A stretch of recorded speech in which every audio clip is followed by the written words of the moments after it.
one of the 6 sacred behaviors is avoiding action which can harm another. Yeah, so I think sometimes one way that we're all harming each other is through social media. I mean, what do you think? I think that social media has many positives, and then with the good also obviously comes the bad. Because with the ability to have contact to people without seeing them or necessarily speaking to them, and knowing so much information about people that they expose to the outside world, comes with the ability of making people also feel vulnerable and victimizing them for things that they may say or do. And like just even like victimizing certain groups, like different races, different religions, has been going on for such a long time. But now with this ability to do it literally at the touch of a finger, takes it to like instantly. Takes it to a whole new level. Right. Also making it easier for kids and teens who have access to this stuff to be more likely victimized. Because like, I don't know, like 20 years ago, if you were having issues, it was usually because you were at school, something was going to happen at school, and now more people are concerned about going home when they're alone. You had an issue at school, you might have thought about it while you were at home and worried about it a little bit, but it wasn't really in your face till you got to school the next day. Exactly. But now it's like sometimes people are 24/7. Yeah, people are like, wow, when I get home, what's going to happen then? Oh, right. Because now I'm alone at home. I'm not surrounded by people that could potentially help me.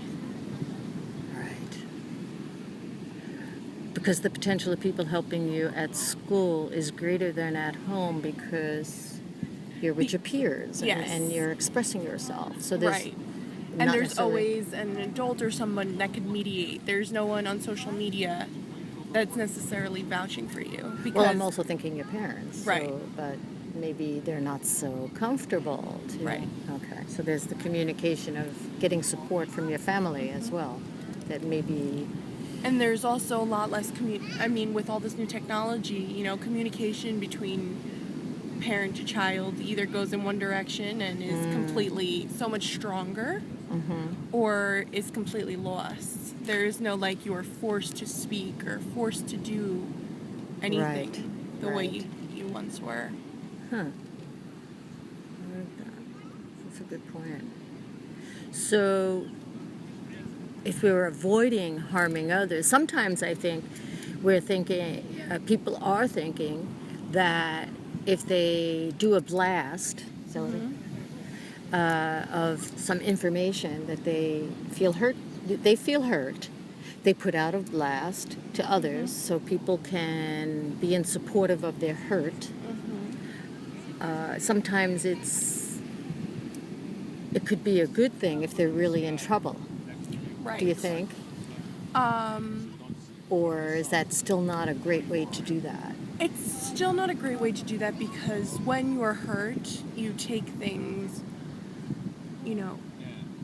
almost the truth is a bit blurred and you want to feel and believe what you think is true.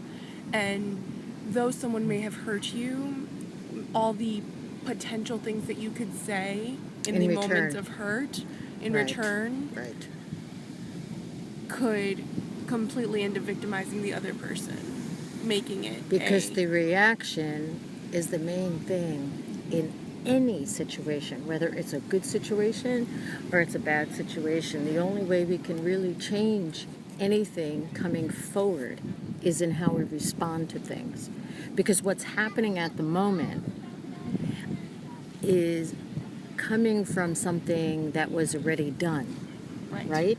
Somebody says something, somebody takes a certain action, and you're experiencing it. As soon as you're experiencing it, actually, the action is done. Yes. You see?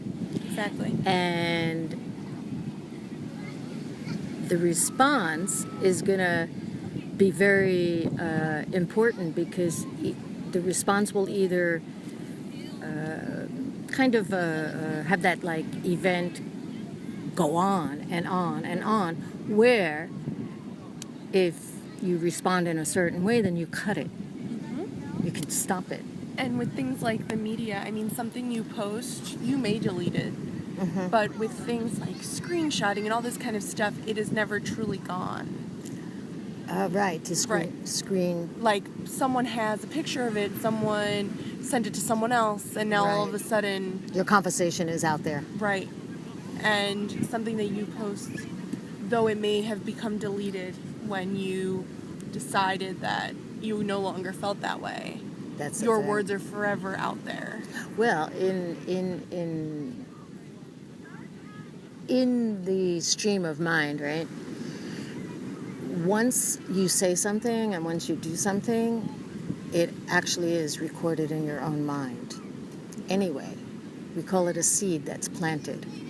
And so if I'm let's just say a type of person who is constantly criticizing someone over and over, I have an imprint, an impression also. It's like a screenshot of that incident is now in my mind. And that lasts. Like, you can't just also delete it from your mind. Right. So it's very, it's something that,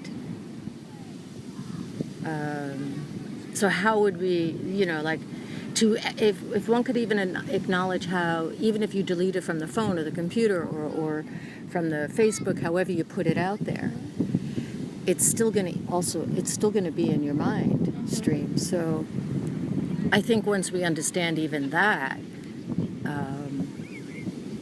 one might, I don't know, what do you think? One might then even be more cautious to even put it out on the air. Or even give it greater thought before potentially saying the wrong thing. Exactly, because you already did something. It's already an imprint in your mind. That's enough. Right. Right? Not necessarily needing to leave it with anybody else's. Exactly. Right. So that's one way of even avoid harming others. But it doesn't negate the fact that if you are hurt, you're hurt. And that's important to acknowledge. Very true. But there are other ways. So do you think that sometimes it's important to post, something like that because that person might really need support, or is that not always the case? It might be sometimes. I think that when posts are made like that, they are made in a manner to either get others to believe what they believe or to manipulate the minds of others to believe what they are believing. And I think that in a cry of support from me personally, I would go to people that I trust, whether they be friends or, family. I don't think that necessarily these posts are need for support if they are victimizing other people from it. Right. It is more like a parading of the negative. Like it might be a very small percentage of a person that might need to do it because they're crying out for help. Right. And I think that their wording and train of thought behind it would be very different in a cry for help than it would be in a putting out there being negative in someone else. That's a good way to look at it. Do you know what kind of word is it? Do you have any feeling about how it might be written differently, or? I think maybe exposing an instant, like maybe a bit of a conversation, like this is what has been said to me. Also, not completely public, probably to a small circle. This is what has been said to me. Yeah, I don't know how to handle it. There's some shame yes. and there's some maybe embarrassment right. or something. And then within that circle, I think that there would become greater support after that has been done. But I think in something like, well, this person is this and this person is that, and posting whatever, tagging them however they choose to do it, is very in a aggressive and almost angry manner. Although one can express that anger when they've been hurt and abused for so long, right? Yes. So what do you think would be a good solution?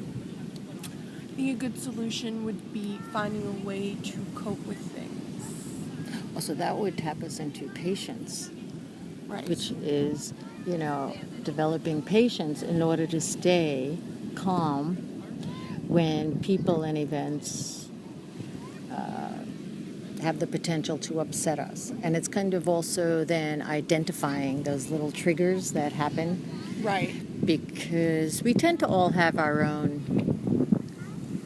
specific triggers, like, oh, if somebody says that word or this word, and we all have different feelings about that. Right. So to recognize the things that upset us, so that we can greater build off of how we're going to handle them. Yes, and then there's even more to understand about patience, not only in the coping of the moment, but that, again, back to what we were saying about the impressions I have in my mind from things that I've said or done in the past, that also becomes a habitual way of thinking, because it's in our mind and we're constantly not only seeing ourselves say or do those things, but we're seeing others say the same. It's like they mirror how we are. And we start meeting people who talk like us, Yeah. right? Who dress like us, who act like us. I mean, that's how we develop friends often, is because we have like-minded, Right. outlooks. So once you can realize that not only what I say and do reflect back to us when something's happening in the moment, if we can have a little bit of moment, like space in between that words or action that was coming at us, and say, oh no, if I respond in the same way, this is going to keep coming back to me. Right. You see? So then the patience starts taking a different light. It's not only now, how do I cope with this? Because it is important. How do I deal with this person who's in front of me, especially if it's, a gang of people there, or, people that have the potential to, Harm you in some way. especially through social media or something. You're going to want to react in a certain way, but as well, if you understand that it is also coming, I'm seeing this because of things I've done in the past. I'm used to seeing things this way, and because of things I've done, then you might think how I act now is going to be important, because then it'll be what I start seeing later. Exactly. You see? If I start being patient now, then I'm going to see nice, patient people in front of me and not people criticizing me and hurting me. So then what would be something that I might do to respond? I think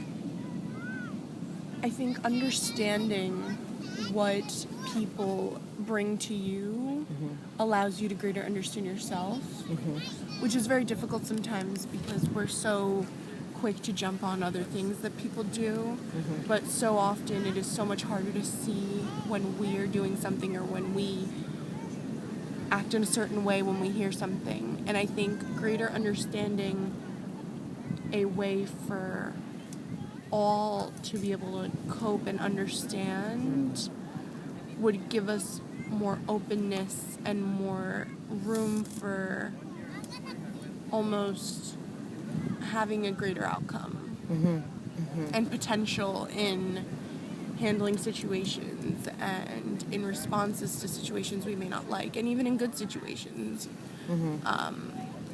handling them in a way to make it best for us as people. Best for everyone. Right. Well, best for whoever is attempting to understand. Yeah, it's interesting, because that self-care is really important. And I think sometimes the more we can take care of ourselves in that way, looking at the better us, the better me, then by example, then others will also be that. Right. Around us. But then it would also open up our ability to help somebody else be that, if we know how to do it. Right.